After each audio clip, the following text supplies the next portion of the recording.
Chapter 1 of To Kill a Mockingbird. When he was nearly 13, my brother Jim got his arm badly broken at the elbow. When it healed, and Jim's fears of never being able to play football were assuaged, he was seldom self-conscious about his injury. His left arm was somewhat shorter than his right when he stood or walked. The back of his hand was at right angles to his body, his thumb parallel to his thigh. He couldn't have cared less, so long as he could pass and punt. When enough years had gone by to enable us to look back on them, we sometimes discussed the events leading to his accident. I maintained that the Yule started it all, but Jim, who was 4 years my senior, said it started long before that. He said it began the summer Dill came to us, when Dill first gave us the idea of making Boo Radley come out. I said if he wanted to take a broad view of the thing, it really began with Andrew Jackson. If General Jackson hadn't run the creeks up the creek, Simon Finch never would have paddled up the Alabama, and where would we be if he hadn't? We were far too old to settle an argument with a fist fight, so we consulted Atticus. Our father said we were both right.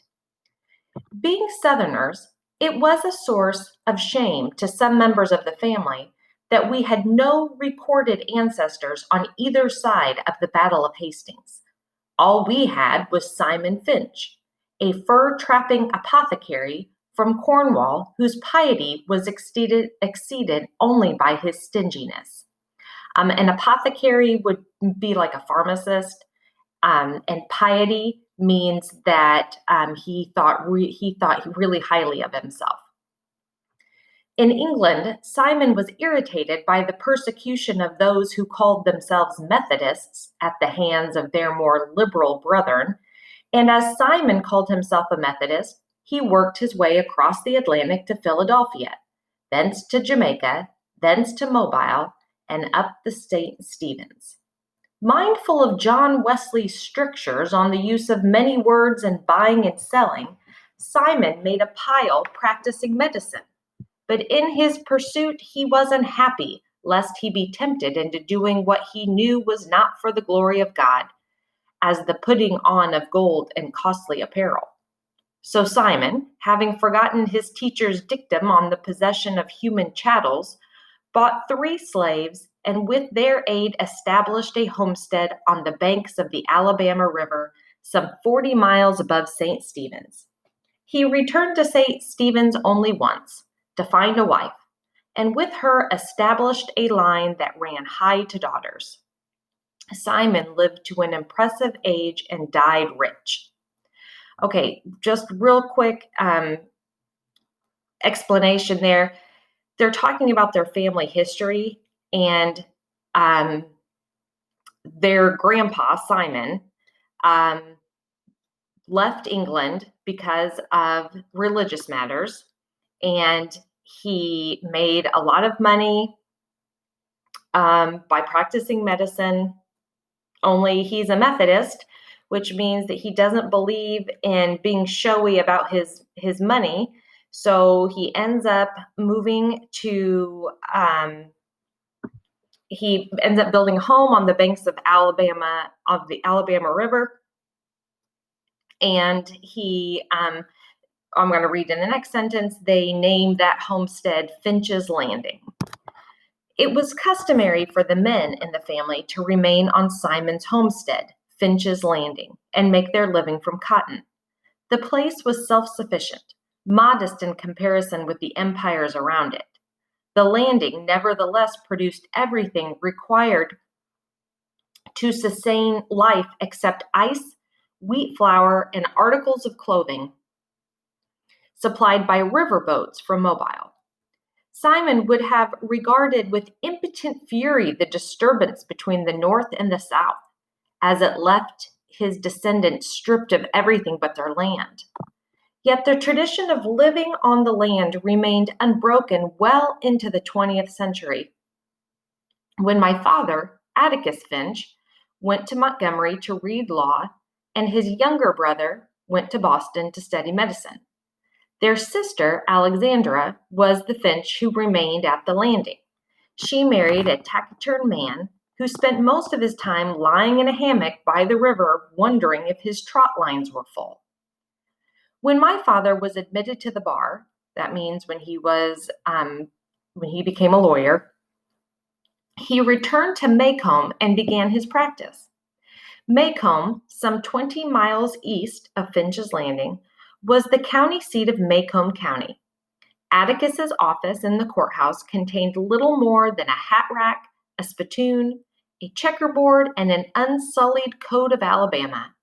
His first two clients were the last two persons hanged in the Maycomb County Jail.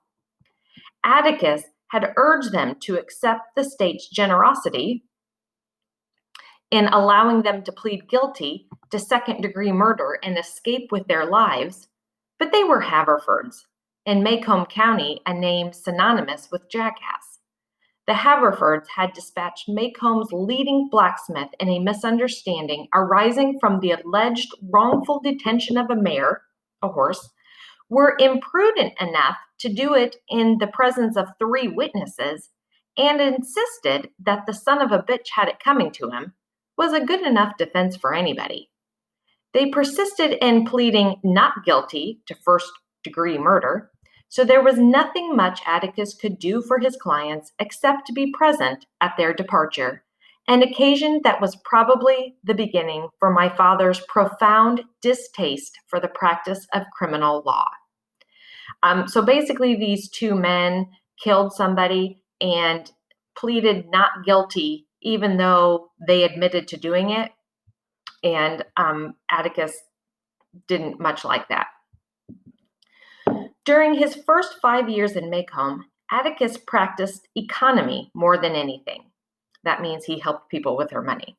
For several years thereafter, he invested his earnings in his brother's education.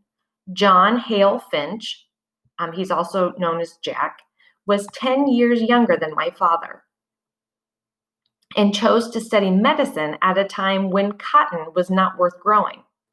But after getting Uncle Jack started, Atticus derived a reasonable income from the law. He liked Maycomb. He was Maycomb County born and bred. He knew his people, they knew him, and because of Simon Finch's industry, Atticus was related by blood or marriage to nearly every family in the town. Maycomb was an old town, but it was a tired old town when I first knew it. In rainy weather, the streets turned to red slop. Grass grew on the sidewalks. The courthouse sagged in the square. Somehow it was hotter then. A black dog suffered on a summer's day. Bony mules hitched to hover carts flicked flies in the sweltering shade of the live oaks of the square. Men's stiff collars wilted by 9 in the morning. Ladies bathed before noon, after their 3 o'clock naps, and by nightfall were like soft tea cakes with frostings of sweat and sweet talcum. People moved slowly then. They ambled across the square, shuffled in and out of the stores around it, took their time about everything. A day was 24 hours long, but seemed longer. There was no hurry, for there was nowhere to go, nothing to buy, and no money to buy it with, nothing to see outside the boundaries of Maycomb County. But it was a time of vague optimism for some of the people. Maycomb County had recently been told that it had nothing to fear but fear itself. We lived on the main residential street in town, Atticus, Jem, and I, plus Calpurnia, our cook. Jem and I found our father satisfactory. He played with us, read to us, and treated us with courteous detachment.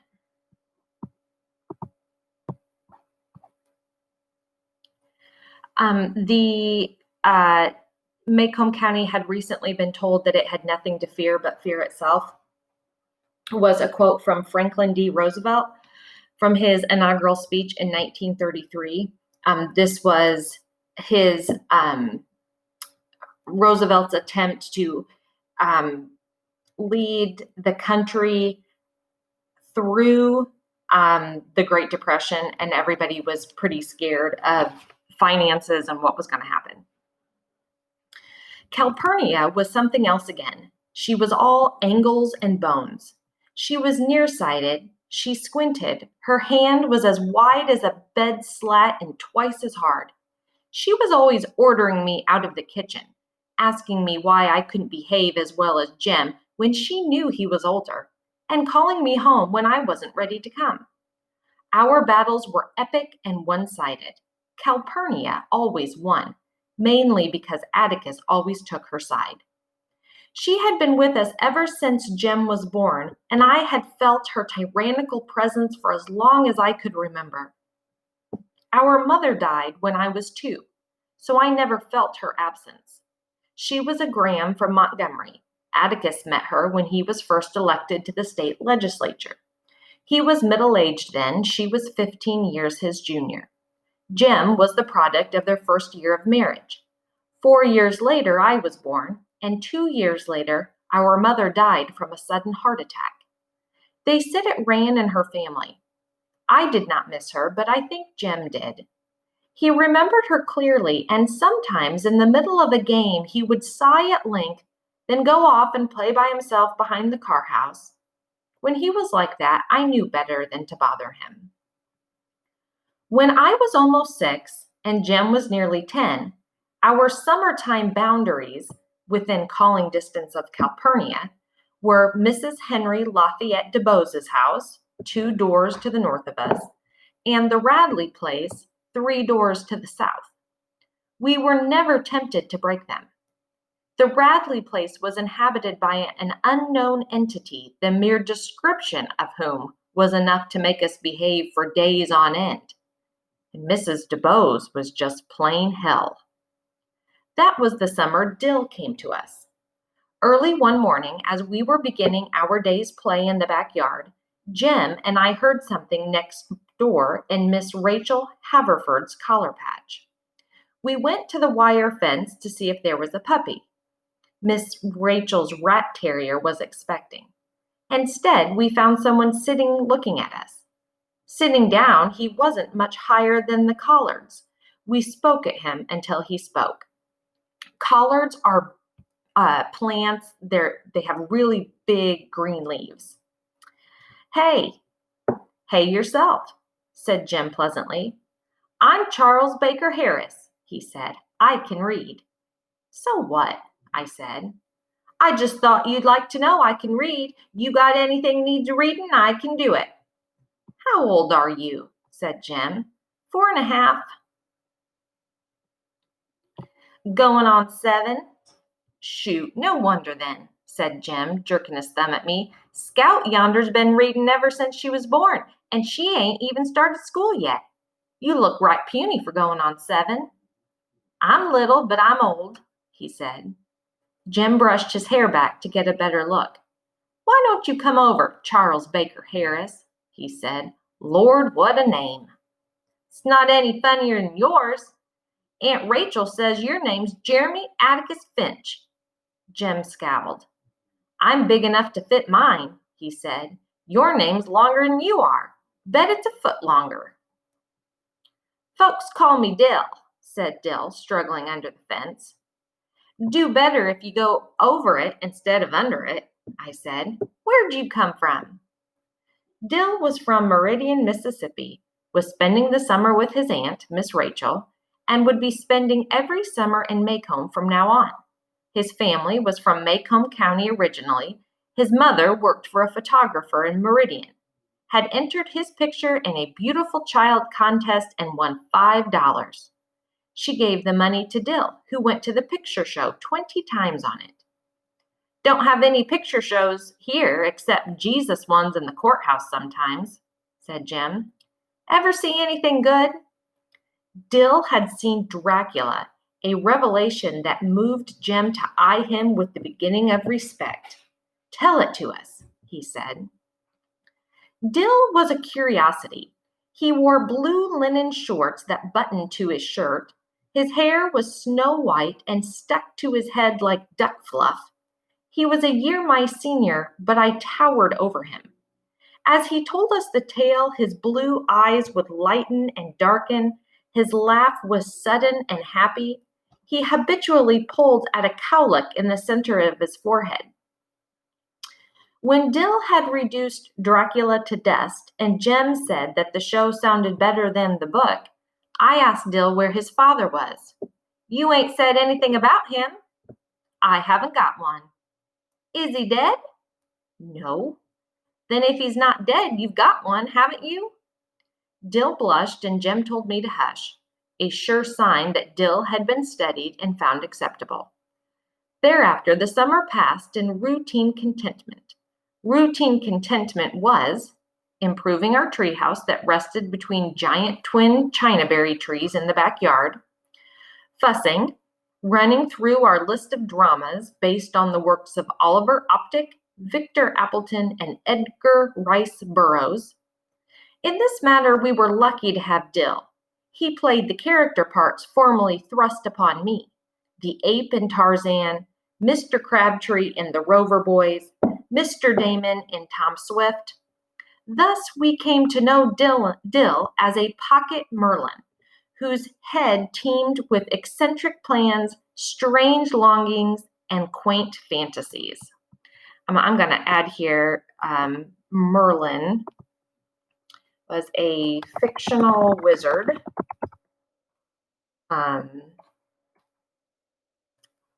And they call Dill Merlin because he could play all these different roles.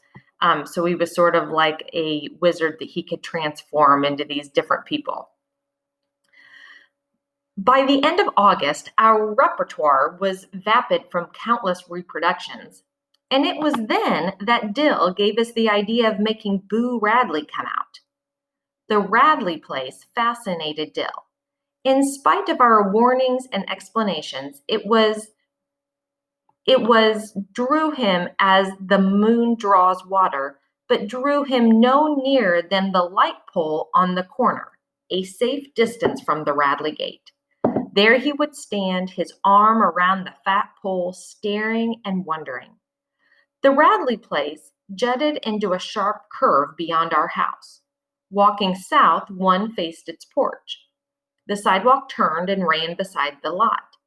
The house was low, was once white with a deep front porch and green shutters, but had long ago darkened to the color of the slate gray yard around it. Rain-rotted shingles drooped over the eaves of the veranda. Oak trees kept the sun away. The remains of a picket drunkenly garden the front yard. That's referring to a picket fence, and it's really broken down. A swept yard that was never swept, where Johnson grass and rabbit tobacco grew in abundance. Inside the house lived a malevolent phantom. People said he existed, but Jem and I had never seen him. People said he went out at night when the moon was down and peeped in windows. When people's azaleas froze in a cold snap, it was because he had breathed on them. Any stealthy small crimes committed in Maycomb were his work. Once the town was terrorized by a series of morbid nocturnal events. People's chickens and household pets were found mutilated, although the culprit was Crazy Addie, who eventually drowned himself in Barker's Eddy. People still looked at the Radley place, unwilling to discard their initial suspicions. A Negro would not pass the Radley place at night. He would cut across the sidewalk opposite and whistle as he walked. The Maycomb School grounds adjoined the back of the Radley lot. From the Radley chicken yard, tall pecan trees shook their fruit into the schoolyard, but the nuts lay untouched by the children. Radley pecans would kill you. A baseball hit into the Radley yard was a lost ball and no questions asked. This section always reminds me of, if you have seen The Sandlot, where the big dog lives. that they never want to chase the ball over to that side of the fence. That's what this kind of reminds me of, this broken down house that everybody's scared of. The misery of that house began many years before Jim and I were born. The Radleys, welcome anywhere in town, kept to themselves. A predilection unforgivable in Maycomb. That means that everybody is always out and about. They did not go to church, Maycomb's principal recreation, but worshipped at home. Mrs. Radley seldom, if ever, crossed the street for a mid-morning coffee break with her neighbors, and certainly never joined a missionary circle. Mr. Radley walked to town at 11:30 every morning and came back promptly at 12, sometimes carrying a brown paper bag that the neighborhood assumed contained the family groceries. I never knew how old Mr. Radley made his living. Jim said he bought cotton, a polite term for doing nothing. But Mr. Radley and his wife had lived there with their 2 sons as long as anybody could remember. The shutters and doors of the Radley house were closed on Sundays, another thing alien to Maycomb's ways. Closed doors meant illness and cold weather only. Of all days, Sunday was the day for formal afternoon visiting. Ladies wore corsets, men wore coats, children wore shoes. But to climb the Radley front steps and call, "Hey!" of a Sunday afternoon was something their neighbors never did. The Radley house had no screen doors. I once asked Atticus if it ever had any. Atticus said yes, but before I was born. According to neighborhood legend, when the younger Radley boy was in his teens, he became acquainted with some of the Cunninghams from Old Sarum, an enormous and confusing tribe domiciled in the northern part of the county, and they formed the nearest thing to a gang ever seen in Maycomb. Sorry, I lost my place.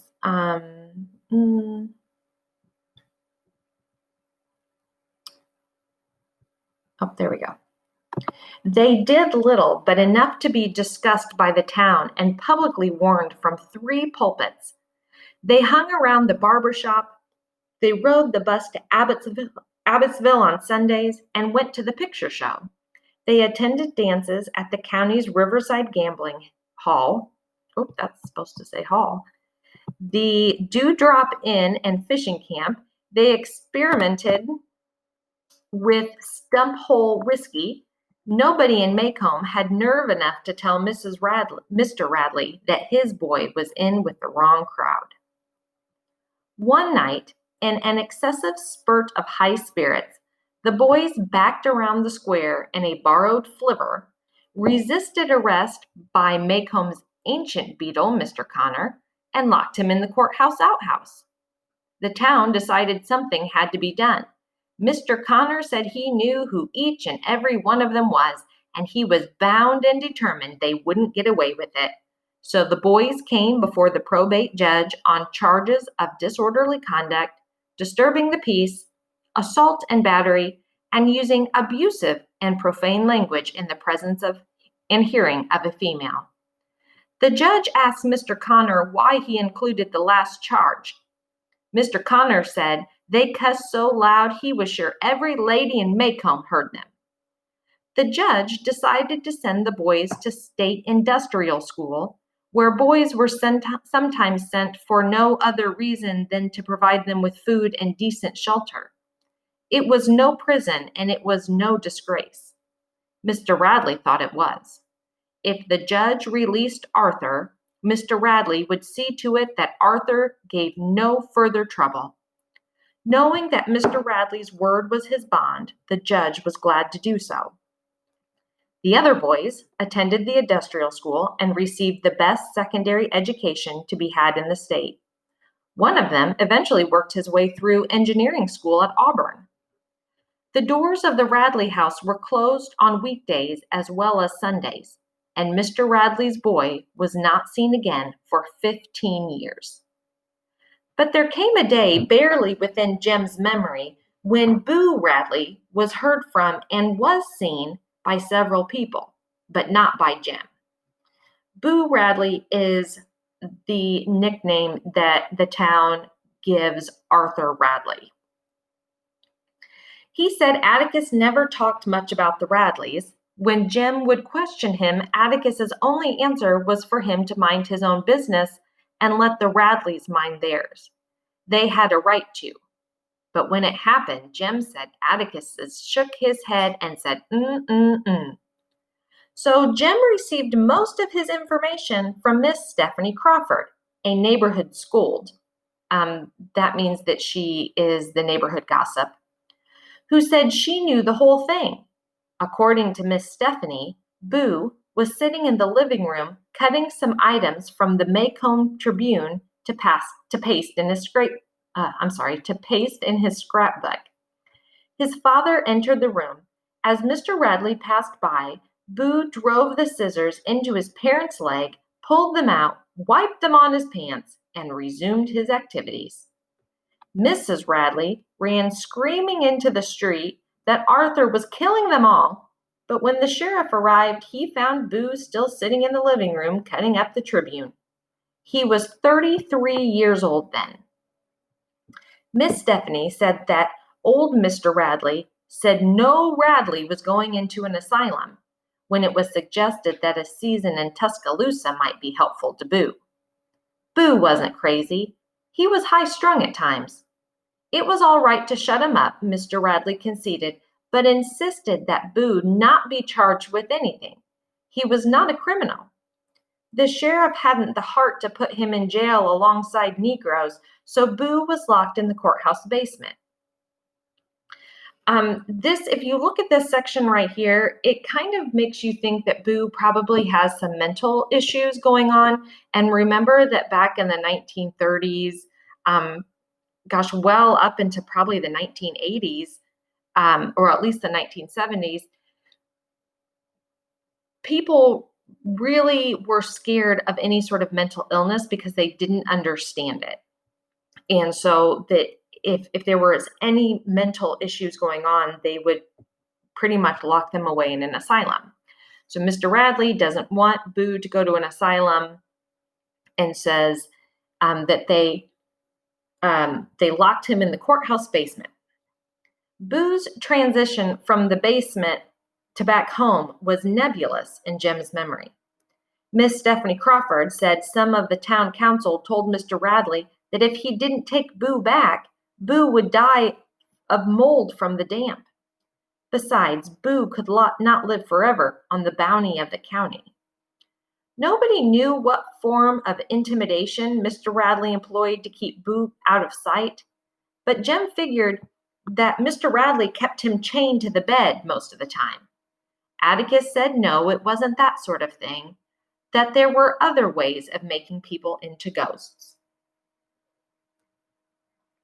My memory came alive to see Mrs. Radley occasionally open the front door, walk to the edge of the porch, pour some water on her cannas, but every day Jem and I would see Mr. Radley walking to and from town. He was a thin, leathery man with colorless eyes, so colorless they did not reflect light. His cheekbones were sharp and his mouth was wide, with a thin upper lip and a full lower lip. Miss Stephanie Crawford said that he was so upright he took the word of God as his only law, and we believed her because Mr. Radley's posture was ramrod straight. He never spoke to us. When he passed, we would look at the ground and say, "Good morning, sir," and he would cough in reply. Mr. Radley's elder son lived in Pensacola. He came home at Christmas, and he was one of the few persons we ever saw enter or leave the place. From the day Mr. Radley took Arthur home, people said the house died. But there came a day when Atticus told us he'd wear us out if we made any noise in the yard, and commissioned Calpurnia to serve in his absence if she heard a sound out of us. Mr. Radley was dying. He took his time about it. Wooden sawhorses blocked the road at each end of the Radley lot. Straw was put down on the sidewalk. Traffic was diverted to the back street. Dr. Reynolds parked his car in front of our house and walked to the Radleys every time he called. Jem and I crept around the yard for days. At last, the sawhorses were taken away, and we stood watching from the front porch when Mr. Radley made his final journey past our house. "There goes the meanest man ever God blew breath into," murmured Calpurnia as she spat meditatively into the yard. We looked at her in surprise, for Calpurnia rarely commented on the ways of white people. The neighborhood thought when Mr. Radley went under, Boo would come out, but it had another think coming. Boo's elder brother returned from Pensacola and took Mr. Radley's place. The only difference between him and his father was their ages. Jem said Mr. Nathan Radley bought cotton too. Mr. Nathan would speak to us, however, when we said good morning, and sometimes we saw him coming from town with a magazine in his hand. The more we told Dill about the Radleys, the more he wanted to know. The longer he would stand hugging the light pole on the corner, the more we would wonder what he does in there, he would murmur. "Looks like he'd just stick his head out the door." Jem said he goes out all right when it's pitch dark. Miss Stephanie Crawford said she woke up in the middle of the night one time and saw him looking straight through the window at her. Said his head was like a skull looking at her. "Ain't you ever waked up at night and heard him, Dell? He walks like this." Jim slid his feet through the gravel. "Why do you think Miss Rachel locks up so tight at night? I've seen his tracks in our yard many a morning, and one night I heard him scratching on the back screen, but he was gone the time Atticus got there." "Wonder what he looks like," said Dill. Jim gave a reasonable description of Boo. Boo was about 6.5 feet tall, judging from his tracks. He dined on raw squirrels and cats he could catch. That's why his hands were blood-stained. If you ate an animal raw, you could never wash the blood off. There was a long, jagged scar across his face, and what teeth he had were yellow and rotten. His eyes popped, and he drooled most of the time. "Let's try to make him come out," said Dill. "I'd like to see what he looks like." Jem said if Dill wanted to go get himself killed, all he had to do was go up and knock on the front door. Our first raid came to pass only because Dill bet Jem, the Gray Ghost, which is a book, against 2 Tom Swifts that Jem wouldn't get any farther than the Radley Gate. In all his life, Jem had never declined a dare. Jem thought about it for 3 days. I suppose he loved honor more than his head, for Dill wore him down easily. "You're scared," said Dill the first day. "Ain't scared, just respectful," Jem said. The next day, Dill said, "You're too scared even to put your big toe in the front yard." Jem said he reckoned he wasn't. He'd passed the Radley place every school day of his life. "Always running," I said. But Dill got him the third day when he told Jem that folks in Meridian certainly weren't as afraid as the folks in Macomb, that he'd never seen such scary folks as the ones in Macomb. This was enough to make Jem march to the corner, where he stopped and leaned against the light pole, watching the gate hanging crazily on its homemade hinge. "I hope you've got it through your head that he'll kill us, each and every one, Dill Harris," said Jem when we joined him. "Don't blame me when he gouges your eyes out. You started it, remember." "You're still scared," murmured Dill patiently. Jem wanted Dill to know once and for all that he wasn't scared of anything.